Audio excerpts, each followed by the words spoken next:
Welcome to Business Coaching Secrets with Karl, Bryan.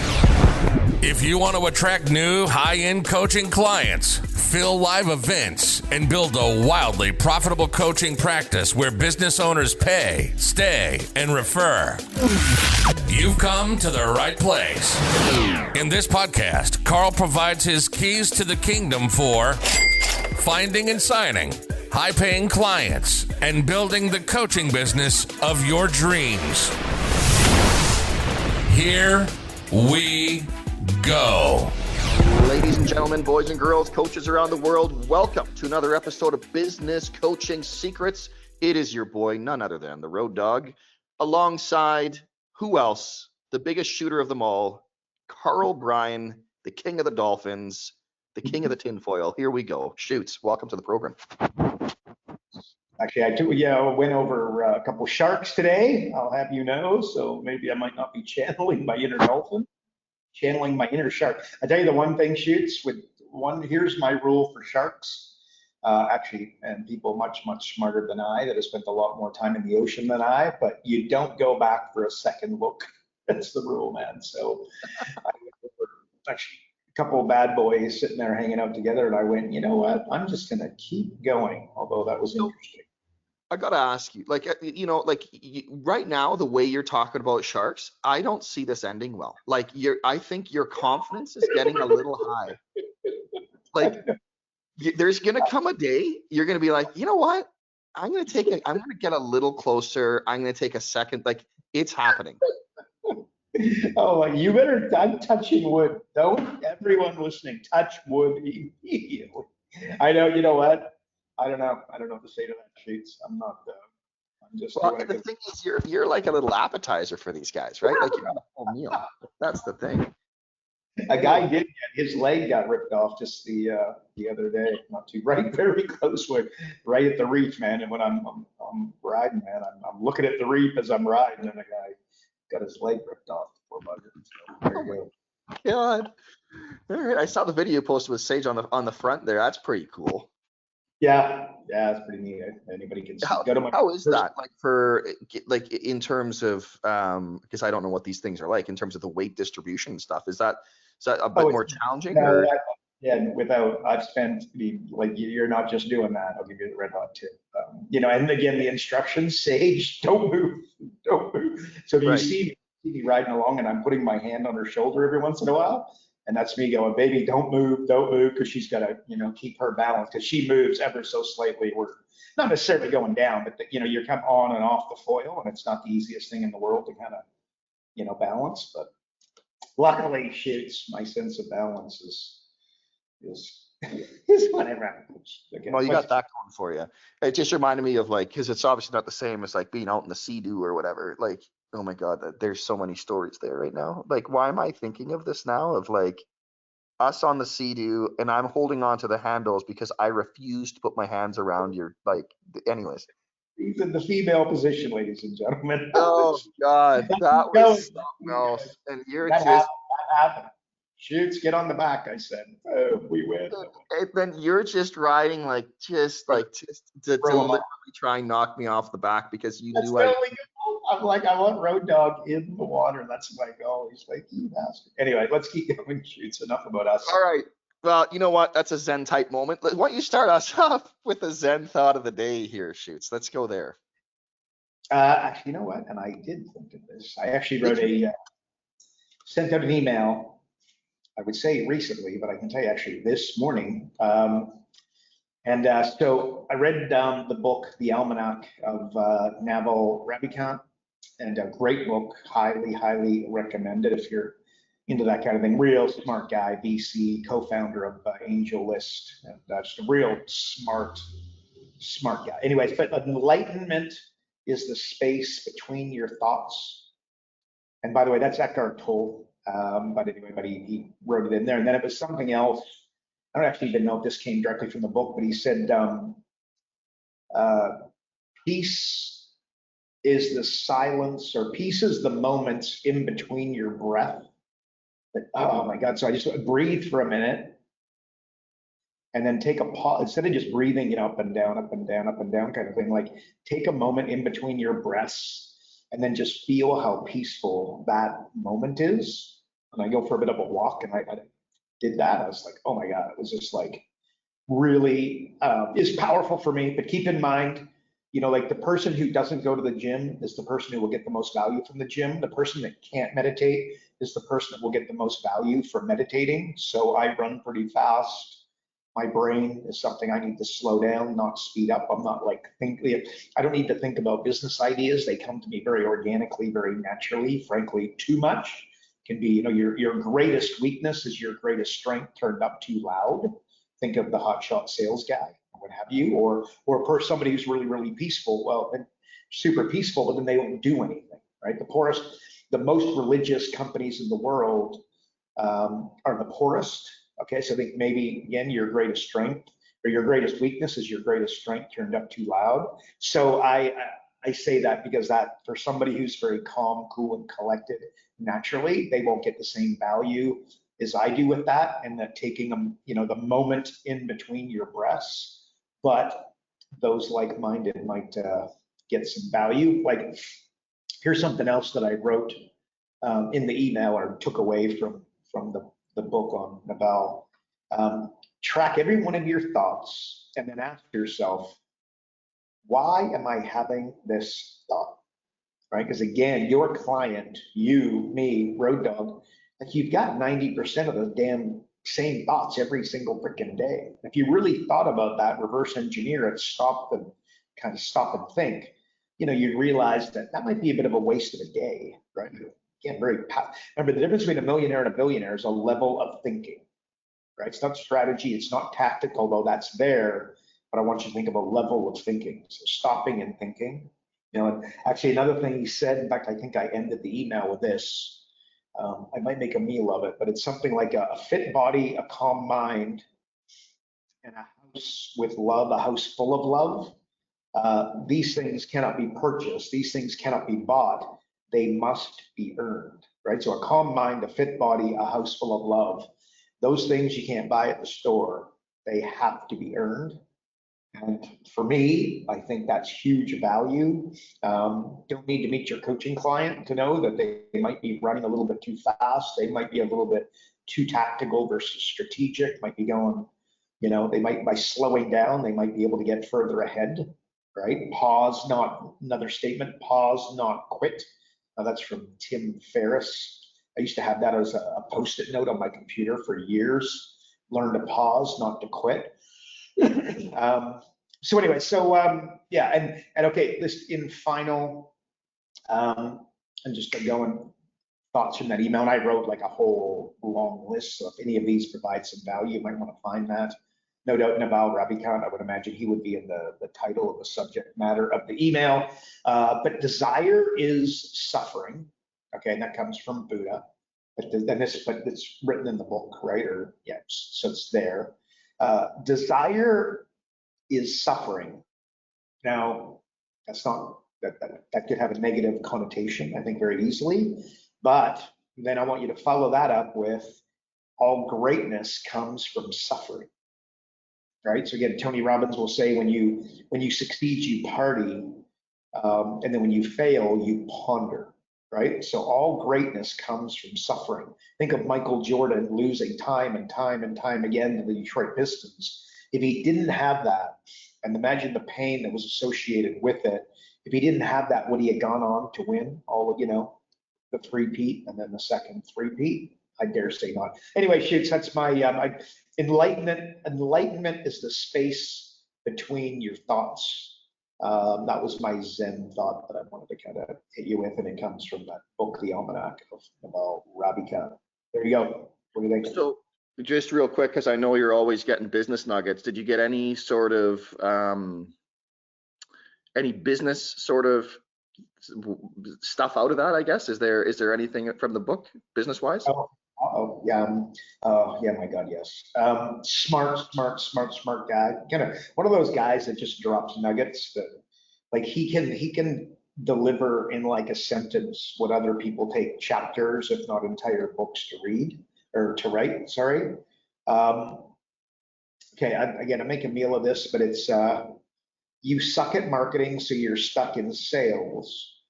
and then you suck at product, so you're stuck in marketing. And you suck at marketing, so you're stuck in sales. You suck at product, and that's why you're stuck in marketing. Okay, something like that. That's probably not a direct quote, a little bit off, but message, the frame, overarching thought: product, product, product, product, product. If you want to have a company, great products, right? A real founder is somebody who keeps the company dialed in on product and not company. It's not about a P&L. You want to have a sexy P&L? Show me something that works, right? So again, he just product, product, product, product. He also says that your company may not be in the software business, but eventually a software company will be in your business, right? Again, you know what I mean? Trying again, you know, it's like, it was literally something I said to my CXO last night, Lisa Fitzpatrick, legend, legend, legend. I said, you know, you want to become the company that kills your existing company. And I believe that's Steve Jobs that quoted that in a much, probably more impressive way. But you know what I mean? Like, you got to work to basically just, you know, you don't want somebody else to come and stamp out your company, right? A little bit like, that's why Microsoft bought ChatGPT, right? That's why Zuckerberg bought Instagram for $1 billion when it was not worth anywhere near that, right? Like, again, you want to be the company that stamps out your existing company. And notwithstanding, like, you know, your company may not be in the software business, but eventually a software company is going to be in your business. Think of Uber. They're in the taxi business effectively, and they don't own any cars, right? Airbnb, they don't own any hotels. eBay, they don't own the hard goods. Amazon, a little bit different, but again, they're not writing the books, right? You know, the richest company in the world is Singapore, and they effectively have no natural resources, which frankly I find really stunning. But anyway, so, you know, and that translation, it's about resourcefulness. It's about, remember, a difference between a millionaire and a billionaire is a level of thinking. It's not a strategy, it's not a tactic, it's not a hack, it's not hard work, it's not hustle and grind. It's not working 24/7. It's not being obsessed. It's resourcefulness, right? Resourcefulness. And another, I don't know that he said this, but I think I may have, you know, added to it a little bit, but the business world is run and the business world is owned by optimists. So translation, be optimistic. He does say optimism adds like 25 IQ points. And ironically, Mrs. Davis in grade 5, guess what award? For some reason, I still remember this, embarrassing. She was my good buddy, Justin Davis's mom. I could tell you another story about her busting us when we were skipping school and hanging at Justin's house, but I'll leave that for another day, which is kind of hilarious, right? I was a little unhappy with Mrs. Davis. I thought that was a little overkill. She could have just sent us back to school. But anyways, the award I got was for being the most optimistic in the class. So I remember that. So when I read that, in his opinion, optimism adds 25 IQ points, it provided some excitement for me. I often talk about my dad. My dad's got like a near genius IQ, very, very high IQ. And if you ask him about it, he will get red-faced and then tell you that he's very embarrassed because he did nothing with it, right? He was gambling instead of, you know, solving math problems. But anyways, and I do not share that with them.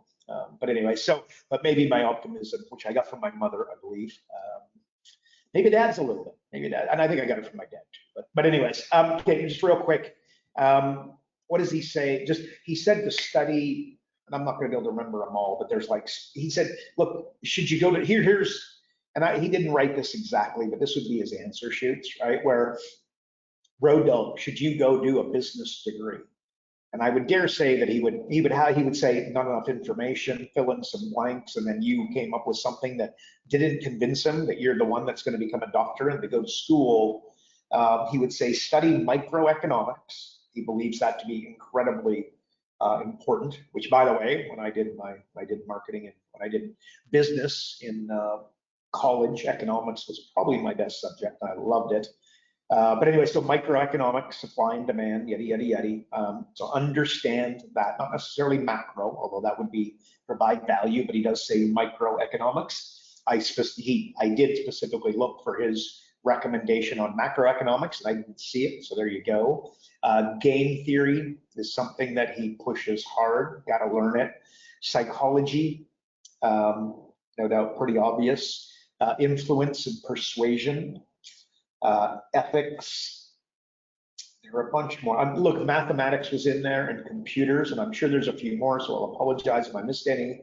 But microeconomics and game theory, psychology, persuasion, some of the others, just the obvious ones that you kind of find into. And then I think some fundamental stuff like ethics, math, and computers were laced in there. So anyways, yeah, it's, you know what, I want to finish with one other. I'm just thinking like conviction. If you're starting a company, and then he actually says, or a cult, and he believes that ethical cults are like a good thing, and that's what you're building with a company. You want to recruit for conviction, not curiosity. And what that really says is just, like somebody, I don't know, optimism would be a frame for it, but like somebody who's just like unbelievably passionate. Like I've often told the story, like I was, on a date many years ago with a girl named Sarita. She said to me the words business coaching. I said, stop. What did you say? I've never even heard that term before. In business coaching, I literally ended the date early, went home. I did not sleep that night. It was dial-up internet days, like 2004. And all I did was I researched business coaching, everything that I could possibly find. And like conviction, like I was just like, so like from that, I've often said, like from that moment that she said those two words, I've never done anything different. You know what I mean? Like I just knew that was, like many of my friends, in fact, one of my best mates, Johnny Moe from Australia, he basically just said when he heard Karl, I was business coaching, he basically just said, oh my God, that's a perfect fit. You know what I mean? Like that's not exactly what I'm trying to say there, but Naval will tell you that if you're going to take on a recruit, you're going to hire a staff member, if you feel conviction, and like that's just like total, I'm going to go all in, but they're all in, they're not curious. That would be, I always say like a business coach that's going to struggle is somebody who's experimenting 30, 60, 90 days into it. Like, am I going to keep going? Am I going to keep going? Am I going to keep going? This is not an experiment. This is a career and something you want to go all in on. There's way easier ways to make a living than business coaching, quite frankly, especially if it's not right for you. But if it's right for you, there's no better way to make a living. And then not to mention what you learn can set you up, in my opinion, to become so ridiculously wealthy and financially free that's where, an insane amount of compounding takes place. Anyways, man, so that's it. That's all I got. Teaching forces learning is another thing that he said. So maybe as I sit here and you're asking me questions, and I'm digging deep to kind of give answers. There's a debate to say that I'm learning more than you are. And then when you do your podcast, when you do your training, when you're working with your client, you're learning more than they are. And look, what is that? I think that's amazing for what I just said, because you're getting them. Imagine having a business where you get an MBA constantly and you get to use other people's credit cards in order to get it. Well, that's business coaching, right? Because you're charging you're getting paid to get the MBA, right? And then also when they're experimenting, they're running ads and they're, creating funnels and they're, building out brochures and business models and ascension ladders and expensive products and low-end products and using social media, etc. Like you're watching it all unfold in real time and like, assuming, taking in the results. Well, imagine how much you could learn from that. So anyways, teaching forces learning, and I think that's a really, really good thing. It is. So there you go. Though that's a very small amount. There's so much more about it, but that's what I got. Awesome. Hey, kind of switching gears a little bit. A while ago you were talking about a client trying to sell a company, and I'm just wondering if you can give some sort of advice around this, especially for people that are not experienced with M&A and selling, an existing business, that sort of thing. Can you give us a little bit more in depth on that? I agree. Good question there, by the way. Average businesses. So again, what the average business will sell for 500 grand at a 4x multiple of earnings. That might, why do I think that? It's not like they're selling for 5 million, 10 million, 50 million, 100 million. Maybe 500,000 is less intimidating to the average business coach than 5 million, as in something that you could participate in, something you could help with. Your client might want to buy a competitor's business for roughly 500 grand at a 4x multiple, and double in size, or have a client list and a new product range, etc., complementary thing. So I would say that when I think what would be relevant, like thinking is nothing more than what, and that's asking and answering questions to yourself. So knowing what questions to ask would be huge, right? And that driving somebody to frame it up properly, and then also for you to understand. Like if you don't know a good business from a bad business, that would be a bad frame. So what are the key drivers of the business? Like where's the real value? What does the owner do in the company? Does the owner have a really instrumental role, or do they have more of like a management position, or they have no position? You know what I mean? Like what's the owner's role? That would be important. And it wouldn't take a rocket scientist to work out that if they were too intrinsically too involved, that might be a bad thing. And if they're not involved at all, that might be a really, really good thing, and that might pose some serious opportunity. Just like what activities, like I would want to know what activities does this business derive in? I would want to know growth opportunities, like where, okay, so the business got to X earnings of $1 million for the sake of the argument. If I was going to take this business from $1 million of profits to $3 million of profits, where would I pour the gasoline?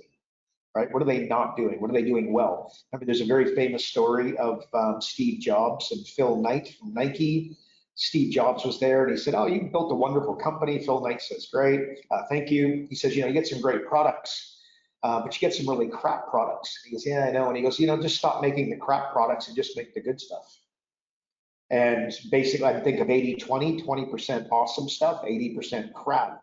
Well, Phil Knight, very famous story, is he just dropped the 80%, only did the 20 quality, and all of a sudden, that's where really Nike was born. So basically, just growth opportunities. So imagine doing less but making more, and then the culture or the just having a brand that represents total quality. Does that sound like a good thing? The answer's, well, the results are in. Worked out pretty well. Anyway, so Phil Knight gives Steve Jobs big props for that. Look, due diligence on financials, the business business brokers is something that a business coach will be familiar with. But an investment banker might sound like somebody you don't, you might not roll in that space. Well, the problem with a business broker, it's like the wild, wild west. They have no fiduciary responsibility. When you give the business broker financials, they just accept them as truth, right? So what you'd really want to be able to do is what would be called a quality of earnings analysis, and not, pretty obvious, right? What you want to be able to do is go have a look at the profits, have a look at, where do these profits come from? And assess the quality of them. And you might find that it might be like an example. They sold 3 trucks last year at $100,000 each. Well, $300,000, is potentially a lot of money for that company. It's nothing for Tesla, and then it's huge for the local XYZ, trucking business. Well, that could skew the financials, and you need to know that that's, that is not operating cash. So next, understanding how much the operating cash is like, and if you did an MRI on the business, what you would do is you would work out like how much cash, not profit, but cash comes from the day-to-day operations of the business. So if you have a lawn mowing company, how much cash do they derive from mowing lawns? Boom, right? Anyway, so those types of things, and just being able to, not just accepting the financials as true, but without, understanding the X's and O's financials, they might be a little bit intimidating. And then you would do a quality of earnings analysis and you might get stuck. That could end. If you've heard a horror story of somebody buying a company, it probably has a little bit to do with due diligence on the financials. Let me leave that there. I'd be looking for single points of failure, right? Like one, look, concentration risk, similar kind of concepts, right? But like, if you've got one staff member that is like everything goes through, would that be good or bad? It'd be horrible if you're going to buy the company. That's concentration risk, too much and too little. If you have one product, if you look at the revenues and you see that 80% of the revenues come from this one product, well, what happens when somebody comes and builds a better product or a cheaper product, what have you? Look, that might be a bad thing. You know, one staff member, one product, one distribution line, etc. That would be an example nowadays of a company that has like their entire list, their entire company built on Facebook and a Facebook group. How could that be a good idea, right? What's the solution to that? You take them from Facebook to, you know, to an email list or to another, you know, another frame like Circle or School, right? But anyway, so concentration risk, just understanding that, you know, that might not be a great idea. You know, threats, SWOT analysis, you got strengths, weaknesses, opportunities, and then threats.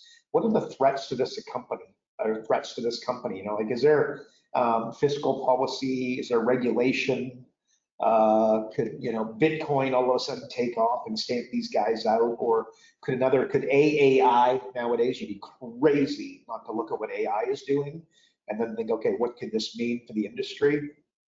Like if I'm starting a company, one of the first things that I'd be doing is looking at, could Microsoft, Apple, Meta, NVIDIA stamp me out, right? Because software is like an unbelievable business model for obvious reasons. Obviously one I chose, you know, many, you know, a decade ago, roughly, for very obvious reasons. But let me tell you, you gotta be, you know, you need to be niched within the software space because again, otherwise you can be vulnerable to a Microsoft and Amazon, etc. You know, come and stamping you out like a cockroach, right? Like Microsoft decides that they're going to come into your industry, well, you might have a problem and they are worth trillions of dollars, right? So window washing, Amazon's never going into that, right? Like, but trucking, we got a really good bud who's like heavy, you know, he's got a big trucking company. I got to tell you, what is the obvious threat to a trucking company right now? Or opportunity, by the way, but kind of like, you know, no drive. What's the biggest, without owning a trucking company, what's the biggest challenge?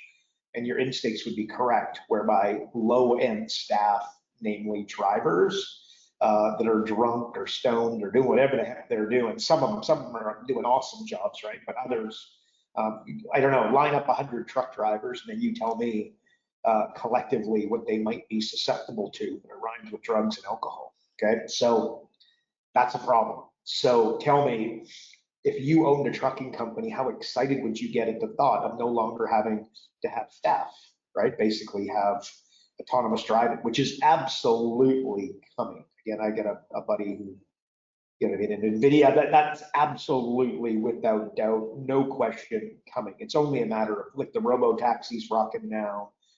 That is absolutely coming. And by the way, you might think, oh my God, that's scary. It's so much safer. You have no idea, right? No idea, no longer being susceptible to the guy like, you know, the Goodrow brothers, the poor buggers, you know, played in the NHL. Johnny Goodrow, called Johnny Hockey, you know, he got mowed over by a guy. He was skidding slightly dark. The guy was literally drinking while he was driving. He was only hardly, I believe my understanding is he was barely over the limit. And he did not see them at all. He literally mowed them over, and the poor buggers passed away right there on the road, right? So, and that guy is in jail for a very long time, 2 daughters, etc. But again, heart and goes out to everybody involved. But that, look, that would never happen, right? The robot, you know, the AI ain't doing that, not a chance. They don't care if it's, you know, that just would not happen. Anyways, Road Dog, I want to throw this back to you real quick, but before, you want to know 3 things: pricing, terms, training. Like you go to buy a company, does the best price get it, right? You know this with no doubt. You probably sold a house or 2 in your day, right? Well, it's not always the best house. Who wants to take it in 30 days, or who's going to give you 90 days because you need it? Who's got, you know, no terms and no stipulations? It's just, look, cash offer, boom, sign the paperwork and it's done. You know what I mean? That kind of thing. Training when you're selling a company, you have to stay around for 2 years. You got to stay around for a year. You got to stay around for 6 months. So those types of things could factor into it, right? Somebody's selling a company and they just want to get out of freaking Dodge. Well, not needing, a competitor that's just coming in and buying it. You don't need to stick around hardly at all. Well, that could be a really good thing. So price terms, cash up front, vendor financing. In other words, you're gonna, basically they're gonna pay you out of profits in the future.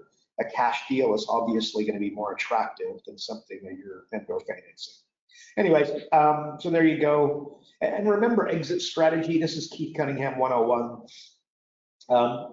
Exit strategy is an inferior competition. What you want to do is you want to build a business you want to own forever, but you could sell tomorrow. Okay, a business you'd want to own forever, but you could sell tomorrow. That's a higher level thought. That's the macro level.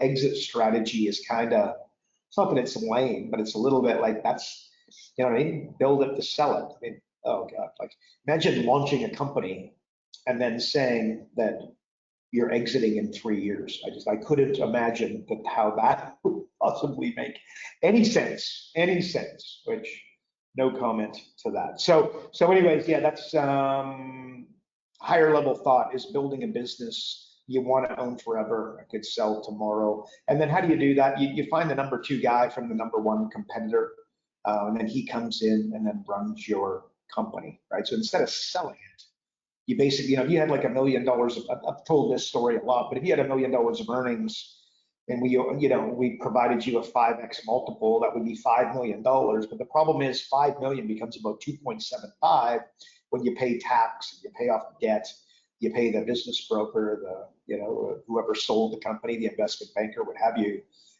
You don't walk away net. 5 million doesn't mean 5 million, right? So I don't know if you were making $1 million a year and then you end up with 2.75, and then what do? You invest it.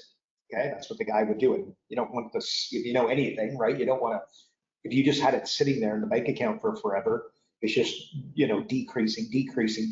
So they'd invest, right? That money.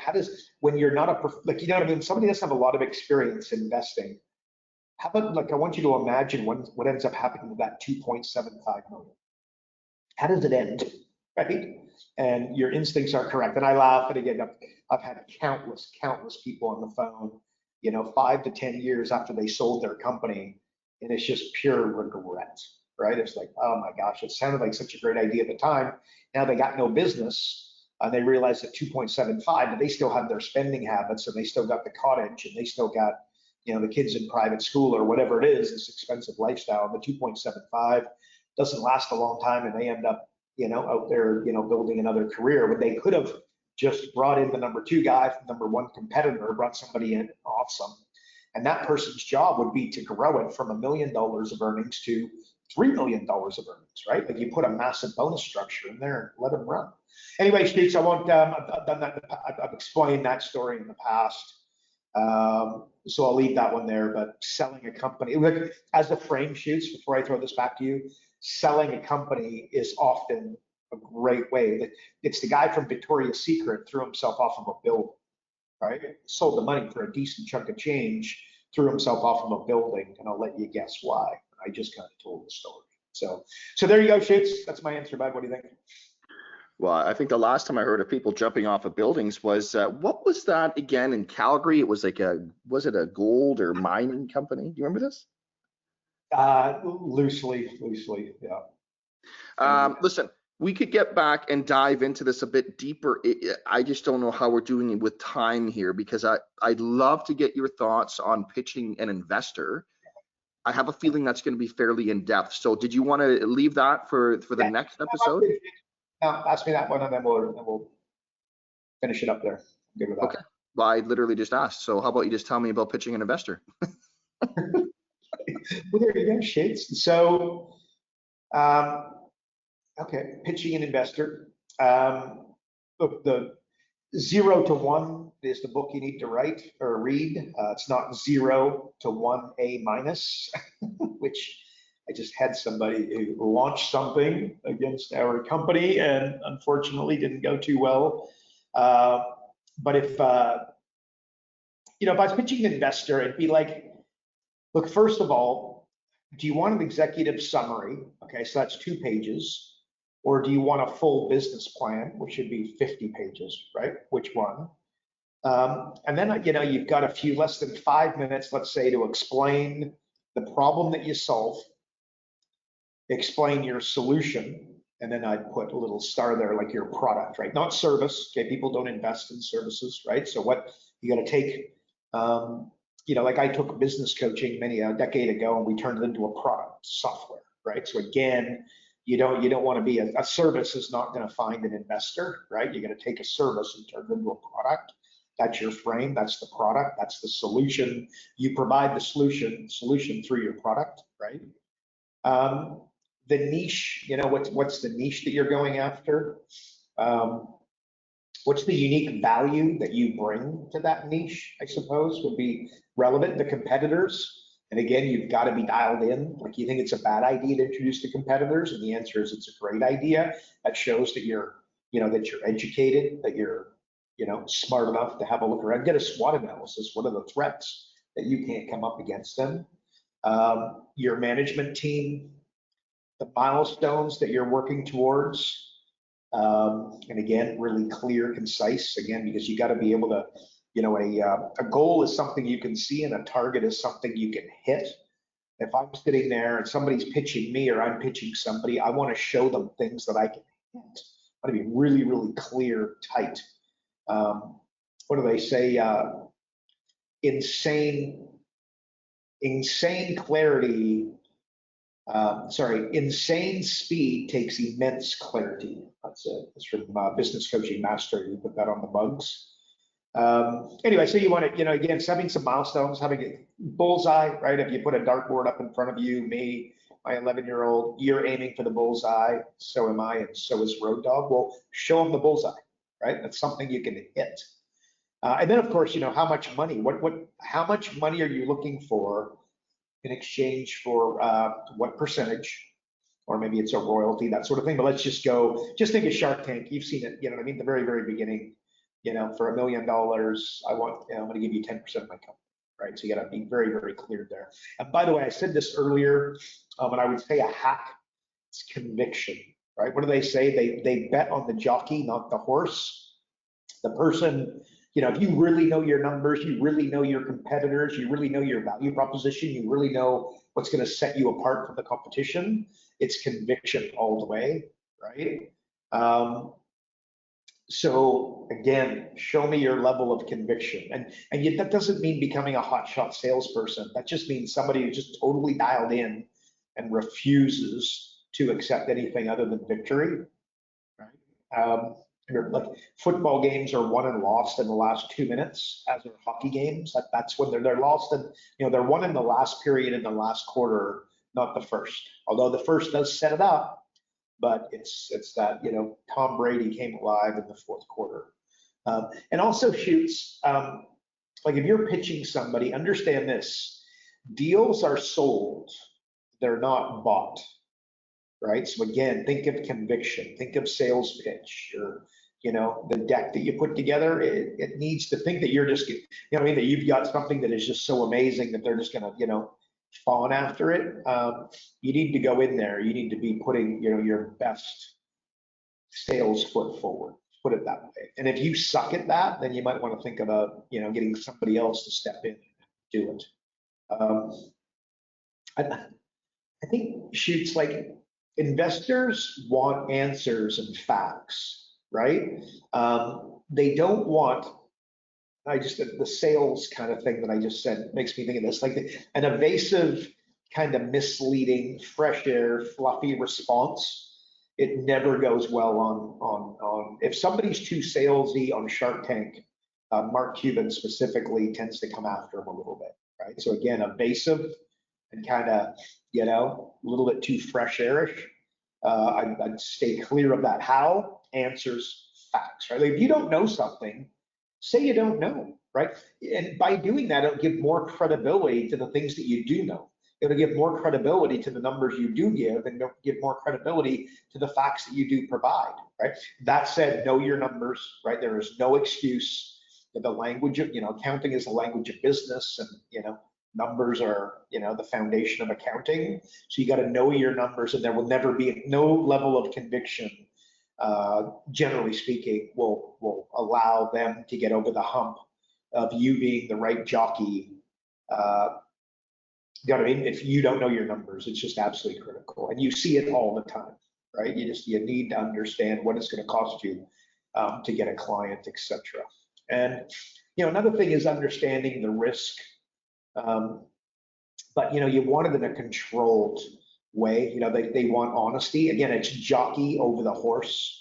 So maybe it's something like going and saying, look, this is my people love to help people. Okay, so you're speaking to an investor, you're pitching me, you're pitching Road Dog, you're pitching Mark Cuban, and it's like, look, here's my hole, here's my gap, here's my issue, here's my problem.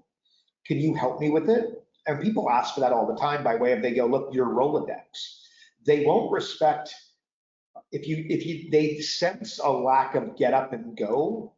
They'll have an issue with that. Actually, specifically Barbara, watched Shark Tank to death, but Barbara Corcoran, she'll kind of come after that a little bit. So they don't want you to all of a sudden, their Rolodex is not a substitution for your laziness, right? That's not what they're looking for. But their expertise and their contacts is going to allow you to kind of expedite things in a very real and meaningful way, like taking a decade and getting it done in a year.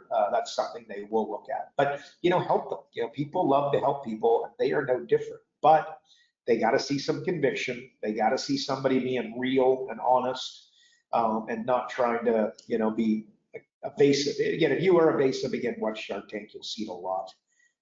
It will come back and bite them. So, and again, and if you were to say to me, okay, what's a good jockey? And I don't know that I can personally define a good jockey as in a good investable individual, because it's not my area of expertise, frankly, but it's like a smart person who I feel, and I think I've watched enough, Dragon's Den and Shark Tank, etc., to know that they just face reality, like they're real.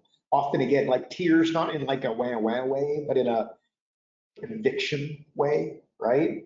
That they're aware of the macro environment and the competitors and the work that's ahead of them. And anybody comes in there thinking that this is going to be easy and this is going to be a skate, goodbye, not happening, right? So that's what I would, that's what I'd say. They're looking for a good jockey, and it's a smart individual who's willing to face reality, knows their numbers, has got conviction, and are aware and smart enough to understand that there's a macro environment here. Example, artificial intelligence, and understanding the way that artificial intelligence could affect their business in the future. Because believe me, artificial intelligence, if you want to, here's the best way. If anybody asks me, what do I see, like what's artificial intelligence going to look like in the future? And it looks like this, my opinion. There was a time when you operated your business without the internet. And today you operate your business with the internet. And I can dare say that without the internet, there's a pretty good chance that you would have a really rough day, if not literally close your business down. And that didn't happen overnight. That has happened, it's the frog in the water. You turn it up on full blast, right? And all of a sudden the frog dies. But if you've got boiling water, the frog will jump in and jump straight out, right? It's more of the frog, and it is AI is something that is going to progressively become more and more and more and more real, right? And so that's the way that I see it. So understanding that from a macro perspective, I would be interested. I'm about to put down, a lazy million, multiple millions of dollars in your business. You're, the jockey that I'm going to bet on, and I believe that you're riding a good horse. But again, the jockey. If you haven't thought about how artificial intelligence could affect the business in 1 to 3 years, I'm going to dare say that maybe you don't have, I don't know, that's the kind of thing that I'd be going in. That's what I mean by a macro environment. So there you go, Shoots. That's my answer. What do you think? Yeah, love it.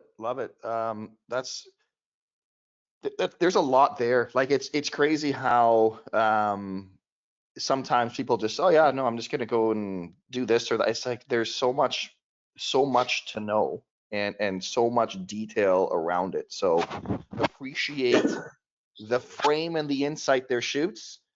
And let's just put a bow on this for this week, and we can dive deeper perhaps next week. And again, folks, keep the questions coming. But thanks everybody for tuning into another episode of Business Coaching Secrets with, of course, the King of the Caribbean, Dr. Karl Bryan, not a real doctor. But if you're not on the inside and getting access to, as Karl was alluding to, his daily email, or again, if you just want more information on how to grow, scale your business coaching business, go to focus.com and subscribe today. And again, if you enjoyed the podcast, please share it. Share it with another business coach or someone thinking of being a business coach, or even just the actual business owners, because, hey, we want to have an impact as much as we possibly can.